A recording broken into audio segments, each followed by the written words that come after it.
Ladies and gentlemen, the ringing of that phone bell means mystery, adventure. Nero Wolfe's office, Archie Goodwin speaking. Mr. Wolfe? No, he isn't. Huh? Oh, well, for you, maybe he is. I'm not here. Oh, yes. He's always here. I've gone out. No. He seldom ever goes out. I won't start on anything tonight. Oh, sure, he'd love to start on a case tonight. What's your name? Oh, that's a beautiful name. Address? Archie, it's another woman hang-up. No, honest. I'm not Mr. Wolfe, but I'm his agent. Yeah, I'll be right over, miss. Goodbye. What's her trouble? Where are you going? Well, she said she's received some threatening notes and she's afraid to leave her hotel. So long, boss.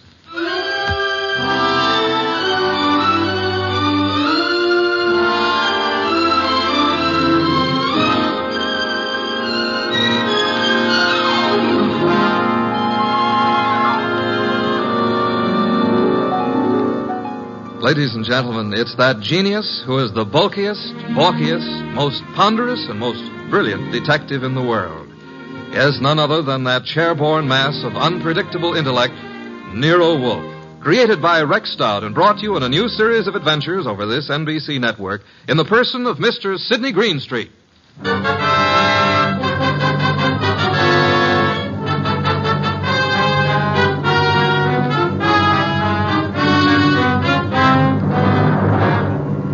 We prefer to call tonight's story the case of the vanishing shells.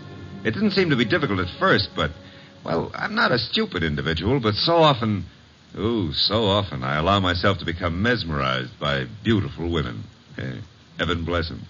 Doris Murray was such a woman. She phoned us first late one afternoon about 5 o'clock, then again at 5:30. Very well, Mr. Goodwin, but I would prefer to see Mr. Wolfe. Well, I said I'd be there at 6, Miss Murray. I don't want to talk any longer on the phone. Please hurry. There's someone at the door. I'll see you in the cocktail lounge at your hotel. At 6 o'clock. That's half an hour. Don't fail. Who is it? Emil Stoner. Oh, come in, Emil. You got my call, darling. Here, let me take your briefcase. I'll just put it here on the piano, Doris. Oh, I'm terribly upset about those threatening notes, darling. I know it's upset you, too, but I'm determined to find out who it is. I'm not going to let them bluff me out of my first chance to play the star part in one of your shows. But look, Doris, there's that other part. Is that all I mean to you? Well, what can they divulge that'll harm us? What? Several things. And I can't afford... I mean at this time... You're frightened, Emil. Doris, I'm going to give the star part to Paula. Paula? You've been divorced for 4 years. Why? Because I feel she can play it better. Is that what you're going to say? Well, I can act rings around her. Now, look, Doris. I know it's a big disappointment to you, but that's the way it is. Get out. Get out. Go on across the hall to Paula. Give her the part. Louse up your show. She and that playwright of hers. Get out, Emil. But, Doris... You frightened little... Get out!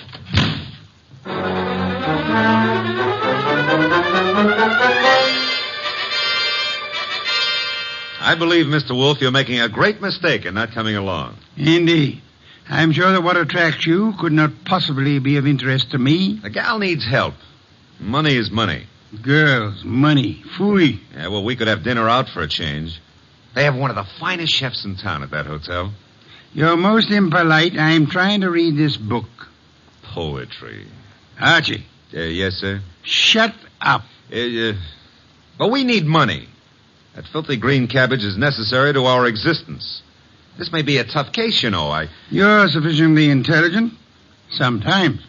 If I sat around like you do, I'd weigh 500 pounds, too. Archie, leave the room. Besides, it's only 300. What a way to run a business. Orchids, beer, books. Don't keep the charming client waiting. Okay, I'm going. And always remember there is a telephone.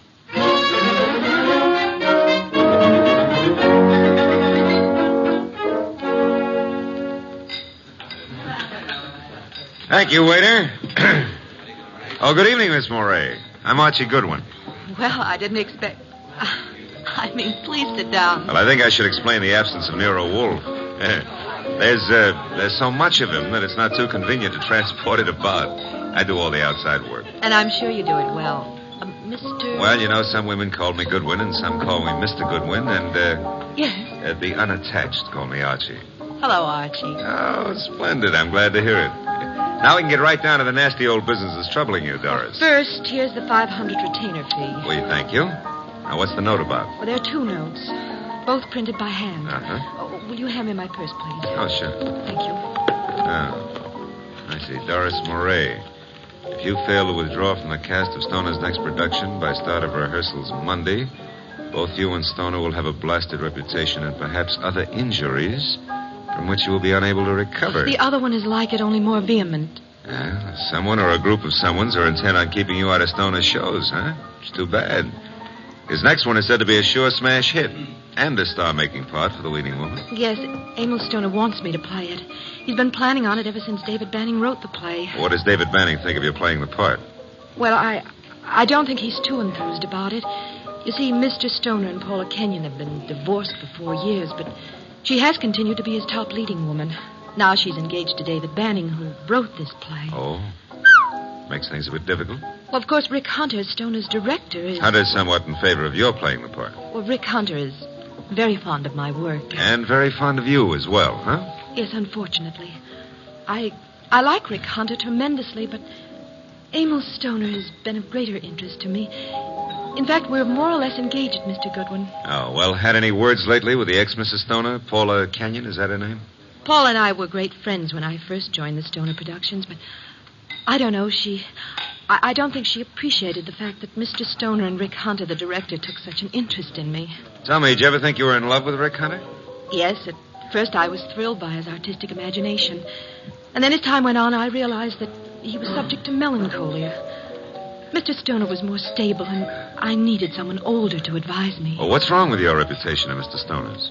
Well, there's nothing I fear, but I'm afraid Mr. Stoner is somewhat disturbed by these threats. He feels there's something in his past of sufficient import to really harm him. I think it's nonsense. Well, then what we have to do is uncover this person or persons before you end up with ruined careers on Broadway. Where does the ex-Mrs. Stoner live? Well, as a matter of fact, she lives just down the hall from me. Lived here for years. Oh, well, I think it's advisable, honey, that you stay close to your room until we solve this thing. Oh, but I'm not afraid for my life, Archie. No? Well, I am.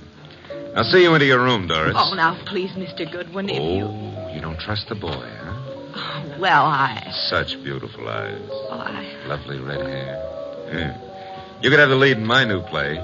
I never wrote one, but for you, I'll try anything. Come along. Here's your bag. Well, hello, Doris. Oh, hello, Rick. Mr. Goodwin, this is Rick Hunter. Hiya, Hunter. Nice shows you've been putting on. I've just been admiring your work, Goodwin. Yeah, oh, well, that's nice. I'm glad. Nothing like encouragement for a beginner, Mr. Hunter. You're ready for the big time from what I saw. Heard from Emil Stoner today, Doris? I talked to him once this morning. Have you been sitting in the cocktail lounge all afternoon? Yeah. That I have, honey. I want to see you play that lead, baby. And I think I just about got it all settled. Dreaming about it won't settle it. Liquor never accomplished anything in itself, Rick. Come on, Mr. Goodwin. He's a very jealous man, Doris. In fact, right now, I can feel his thoughts piercing me between the shoulder blades. Oh, excuse me. Here's a phone book.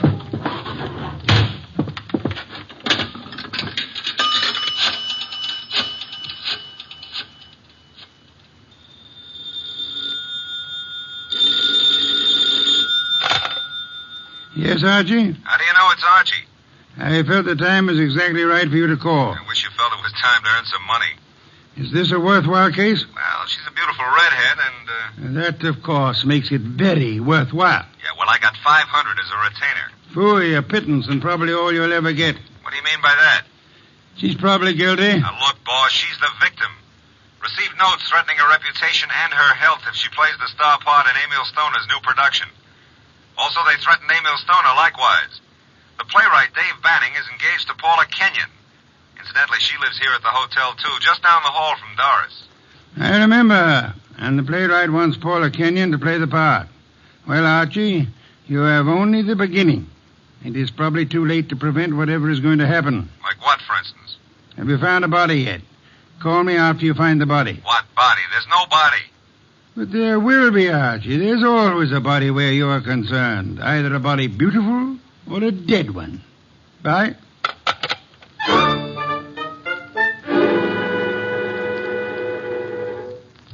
Thanks for seeing me to my room, Archie. Oh, I'm not stopping here, Doris. I'll take a look inside. But I'm not... Oh, I insist. Part of my job, you know.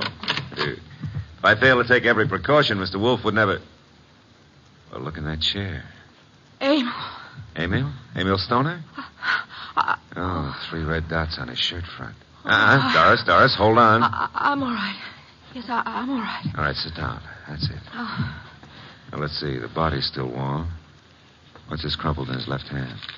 A horoscope. Between the fingers of his right hand, an unlit cigarette. Monogram PK. Paula Kenyon. This horoscope is from March. Something he picked up from your desk here? I don't believe in astrology. Where'd he get this cigarette with Paula Kenyon's monogram? Poor Emil. Poor Emil. I didn't believe anyone would really harm us. Oh, why was I so stubborn? When did you see him last? Please, shouldn't we do something? Call the police? No, not yet. When did you see him? Why, I saw him this morning. I'm so shocked I can hardly think clearly. Doris. Yes? There's a briefcase here on the piano with a newspaper on top of it. What? Oh, it is. Yes, it's Emil's. He must have left it here this morning. That's strange. Emil Stoner was bald, but... But what? Well, I'm sure he's a man who always wore a hat, but I see no hat. He must have come up the elevator as I went down to meet you. Who would know he'd come up here? Your director, Rick Hunter, he said he'd been in the bar all afternoon. What else was it he said? Thought he had everything just about settled. Oh, no, Rick couldn't. He just... Oh, Mr. Goodwin, I couldn't believe that. I can believe anything about anybody. I learned that the hard way. In my book, everybody's guilty until proved otherwise. Even you, baby. What? Even you. Yeah. A Herald Tribune newspaper. Are you sure you haven't seen him since this morning, Doris? What are you doing? Absolutely nothing. Someone came in here and shot him. Call the police. I insist. Maybe... What? Maybe I did leave my door unlocked. Why did I do that? Well, they couldn't have opened the door otherwise, could he? No. Give me the check room, please. Oh, hello. Do you know Mr. Emil Stoner, the producer? You do? Well, tell me, did he check his hat with you this afternoon or this evening? He didn't, huh? All right, thanks. He must have carried it up here to this floor. Doris, do you have a gun? I own a gun. A small .25 automatic. But it's not here. Where is it? I had the handle repaired, and it's been in my dressing room for a week or two. I hate to do this, Doris, but I'm going to move the body away from the back of that chair. Oh. There. Yeah, 3 wounds. 1 bullet went through the upper part of the chest, out the middle of the back. I'd say right through the heart. By the angle of the wound, he was shot while sitting down. Please, Mr. Goodwin, must we stay here? I want to give this room a thorough going over. We'll go down to the lobby. I want to use that phone booth again. And, Doris, I hope... I know what you're going to say. You'll hope that gun of mine... is still in your dressing room at the theater.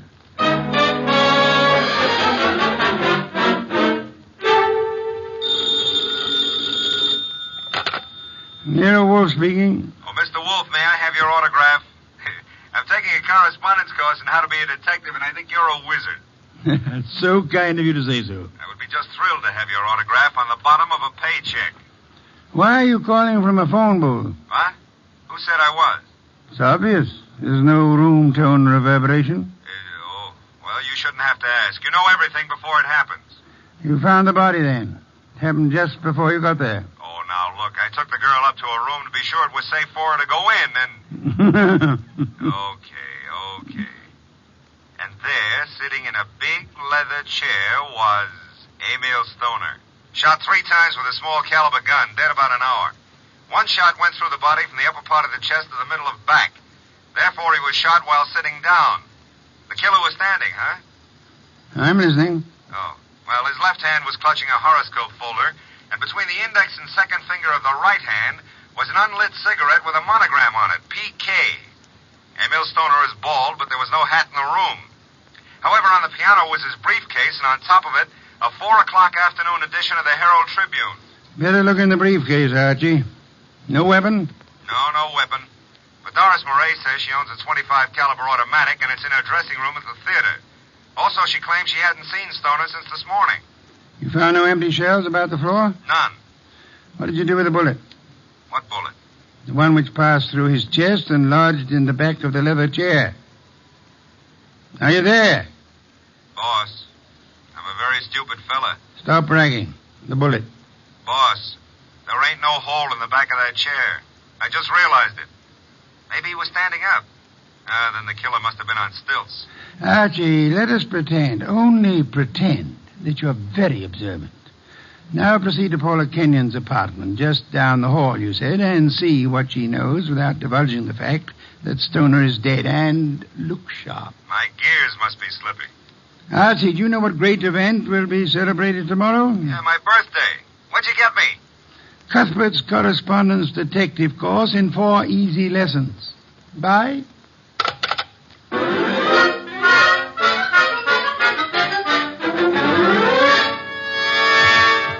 This is Paula's apartment.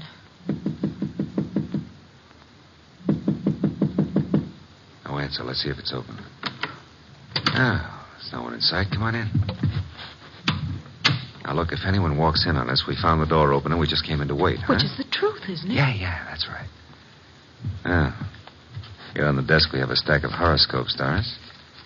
And a box of Paula's monogrammed cigarettes. Mr. Goodwin. Huh? This is Emil's gray fedora hat. Then he was in this apartment this afternoon. What are you staring at? Oh, small pearl-handled automatic. Yes. .25 caliber. Yeah, it's been fired very recently. We won't touch it now. Does it look like yours? Archie, it is mine. Your initials? I phoned old Jenkins, the stage doorman at the theater, to look in my dressing room, and... well, my gun isn't there. Did you leave the gun out in plain view in the dressing room? Yes, for several days anyway. Then I put it behind the mirror. I suppose many people have seen it then. I'm sure. I hope, Doris, that your fingerprints are not the only ones on that gun. If they use my gun to shoot him in my apartment, why would they bring the gun back here and leave it in plain Well, sight? maybe they didn't do it just that way. No? His hat's here, the gun is here, and yet he's dead in your apartment. How can you answer that? Well, maybe he was sitting here waiting for Paula and someone called him out and over to your place and shot him.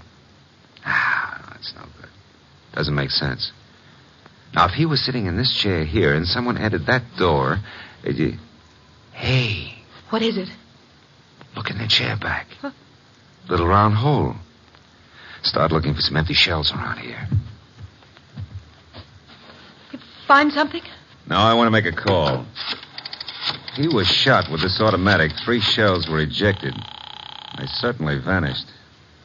Nero Wolfe speaking. Archie, I'm at Paula Kenyon's. She's not here. Found his hat, a stack of horoscopes on the desk, box of monogrammed cigarettes, a .25 automatic which belongs to Miss Moray, recently fired, but not an empty shell in sight. No blood, but a single small hole in the back of the chair near the desk. Doris Moray is with me. I will call Inspector Kramer now about the body and have ballistics check the bullets with the gun. And the bullet in the chair back? Did you find anything of particular importance in Emil Stoner's briefcase? Yes, I found... Never mind. Bring the girl here at once. Okay, boss. Say, don't you think I'd better wait for Paula Kenyon? Uh-oh, here she is. Bye. Bring her along, too, if you can. Goodbye. Hello, Paula. Well, Doris, what are you doing here? I wasn't aware that I left the door unlocked. Seems to be contagious this evening. I left mine unlocked, too. Hello, Dave. Miss Kenyon, Mr. Goodwin. Hello, Doris. Hello. Archie, this is Dave Banning, the playwright. How are you, Mr. Banning? How do you do? I've heard all about your new play, and I wanted to meet you. Doris thought you might be over here, and the door was ajar, so we... Well... I've just walked in. I hope you don't mind, Paula. Certainly not. I'm used to people just walking in. We were here a while ago, went down to the cocktail lounge for a while. When does the play open, or have you cast it yet? Mr. Stoner handles that part of it. Are you a prospective investor, Goodwin? Oh, I've had a number of flings in the business. Matter of fact, I expect to see Mr. Stoner tonight. You do? Tonight? Here? I don't understand. What's this fencing all about? Doris, you're not just visiting me. We've hardly spoken for... Oh, Is that your gun, Miss Kenyon? it's yours, Doris. Yes, that's right, Paula. It was in my dressing room. When did you see Mr. Stoner last? But I haven't seen him today. I had lunch with him. Why? What hat did he wear at lunchtime, Mr. Banning? Why, the gray fedora. How did it get here? That's Emil's... What is this? What are you two doing here? Where is Emil? Come on, cut out the melodramatics. Mr. Stoner is dead. He's what? Paula. And without any further explanation, I shall have to ask you to accompany me downtown. Police? If you will, please.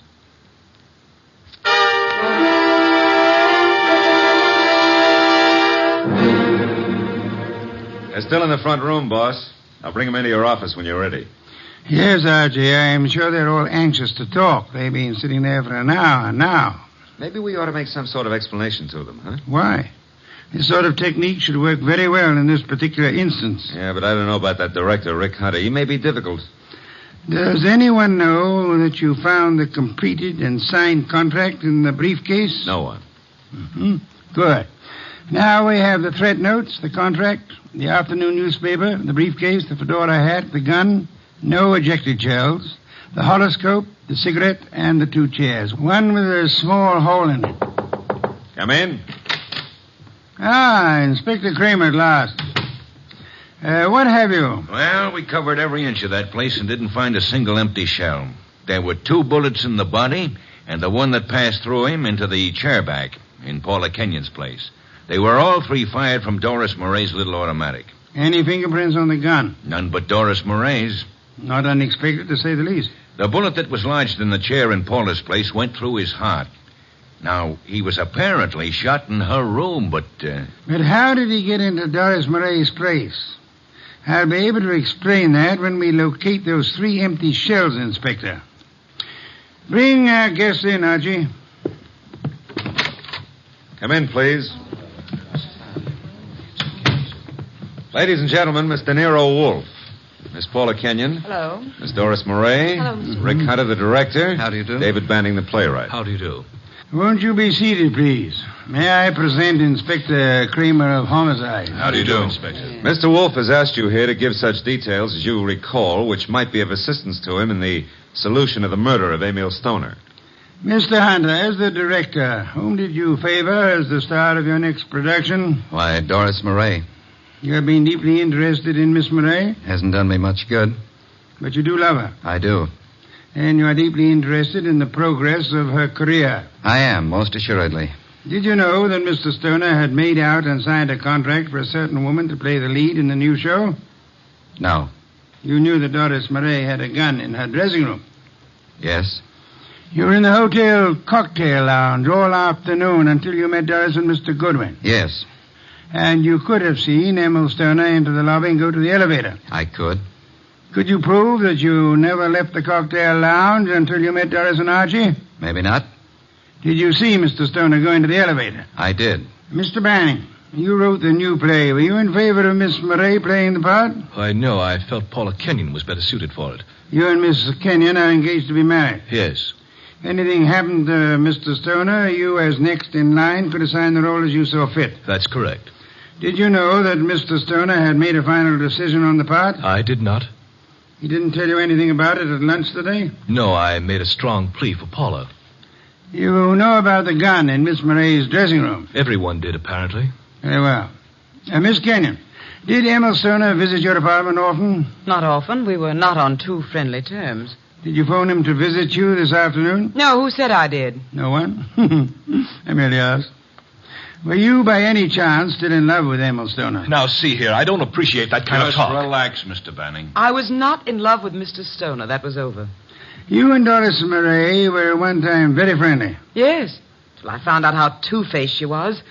Emil was a fool to fall for her, but you couldn't tell him anything. All she's interested in is a career. You're not interested in your career, Miss Kenyon. Well, yes, in a way. You wanted the star part. You phoned Stoner this morning. Yes, but he said he was going to give it to her. You knew about Doris's gun? No, I You didn't. recognized it immediately, boss. Well, yes, I knew. What if I did? Then you wrote these threatening notes to Miss Murray. I did not. I did not. You didn't know the contract had already been signed? No. Then you still had a motive to kill him. I wrote those notes. She had nothing to do with it. You can check them on my typewriter. We know, Mr. Banning. We've already done it. I know how it looks, but Paula didn't do it. I knew he was coming to her place. I called him. I knew Paula was out. I did it. If so, what did you do with the ejected shell? I threw them away. How many? 3. Oh, no, David, please don't. I don't believe you, Mr. Banning. Miss Murray, did you know the contract had been made out and signed? No. You're lying, Miss Murray. You said you didn't see Stoner this afternoon. I didn't. You called him and asked him to visit you. You did get the threat notes and they frightened you. But you didn't know they would frighten Stoner. I did not phone him, nor did I see him. Yes, you did. His briefcase was on the piano. And he was there in the late afternoon because he brought with him a 4:00 edition of the Herald Tribune. What if he was there? I didn't kill him. He told you then about his decision. He left hurriedly, forgot the briefcase, and went to Paula's apartment to wait for her. That's not true. That's not true. Filled with rage, you got your gun, which you said had disappeared from your dressing room, then calmly put it into your bag, walked across the hall, and shot him as he sat reading a horoscope. No. Archie, a handbag. Thank you. Notice, I run my finger through a hole in the corner. She fired through the bag. And see, 3 empty shells. No. And here's a contract made out to Paula Kenyon. Too bad, Miss Murray.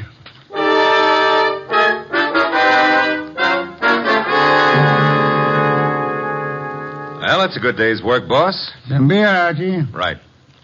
Say, tell me, how did Stoner, if he was shot in Paula's room, get back to Doris's room? She couldn't carry him. Oh, now, Archie, that's not too difficult. He walked. Shot through the heart? Impossible. That's a fallacy, Archie. Official medical records show that people have walked a block in such instances.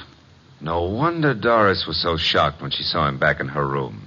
The shooting took place after she called us, and it seemed unbelievable that anyone would leave the gun and not the ejected shells. Ergo, the gun must have been concealed when fired. Yeah. Paula would have no reason to do that, because she was in her own apartment. And these men are not the type who would have fired through their coats. And Doris, before she started down the hall, would naturally conceal the gun, huh? In a handbag. Where else? Boss, midnight. It's another day. I'm a year older. Yes. Cuthbert's correspondence detective course in 4 easy lessons. Happy birthday, Archie.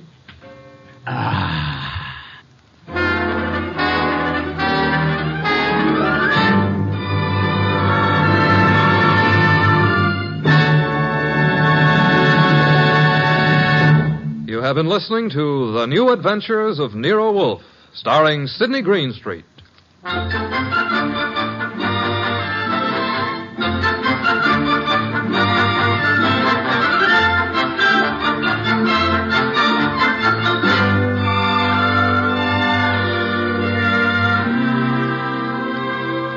Tonight's transcribed story was based on the characters created by Rex Stout.